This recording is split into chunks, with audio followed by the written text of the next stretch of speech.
A new synthetic killer drug known as Flakka is spreading rapidly across the United States and already causing an epidemic of overdose fatalities and acts of violence. We're talking about Flakka. Flakka? The drug is called Flakka. Some have dubbed it the insanity drug. And it's everywhere. It's been described as the scariest drug in the world. More powerful than heroin or cocaine. This is a synthetic drug that can alter your state of mind, raising excited delirium, body temperature, and literally losing their mind. They're all experiencing like superhuman kind of strength. Or it takes 6 policemen to hold them down. That's a problem. Psychotic breakdowns, hallucinations, aggressive, violent behavior, Cannibalism and self-mutilation. indiscriminate violence. When Flakka takes over, We are living in the context of the end of the age. We are a nation under judgment.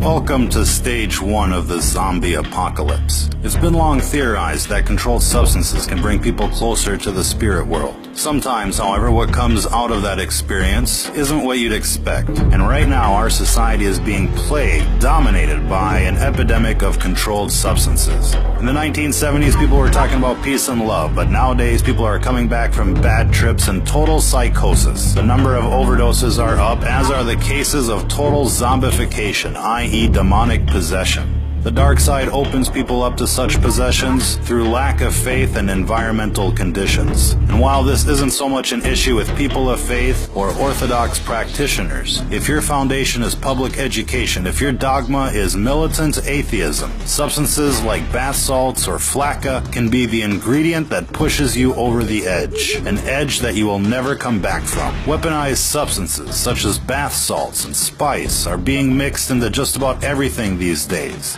E-cigarettes, chocolates, party drugs, with the intended purpose of fucking you up permanently. These are not the days to be experimenting with new things. These are not the days to be a party kid. Nefarious agendas are at play, and just about everything out there these days is being spiked with chemicals to do you in. This recent craze of legal highs, for example, has become epidemic in proportion. Coupled with the outbreak of pharmaceutical abuse, heroin abuse, meth abuse, this all has the potential to doom an entire generation like never before. Our message is clear. Don't be a guinea pig. Whatever is out there circulating on the streets these days is experimental in nature. Cities are receiving experimental batches so that the effects can be recorded and analyzed. Now, we'd like to think that most of you out there have the common sense to avoid these types of substances. But if not, let this be a fair warning to you. If what you're into is not 100% natural, if your surroundings and mental state is not 100% positive,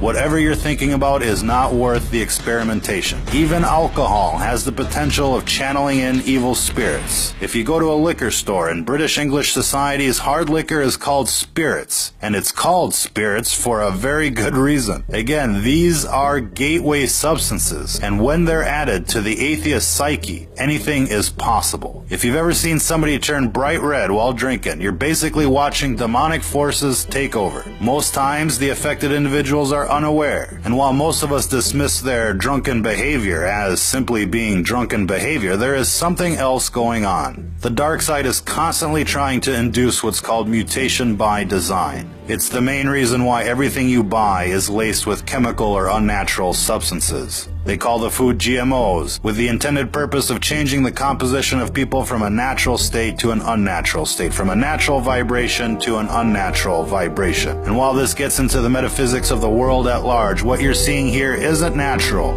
it isn't safe, and it isn't just psychosis. It's what happens when you stare into the abyss, and when the abyss stares back. If you're listening to this, you are the resistance.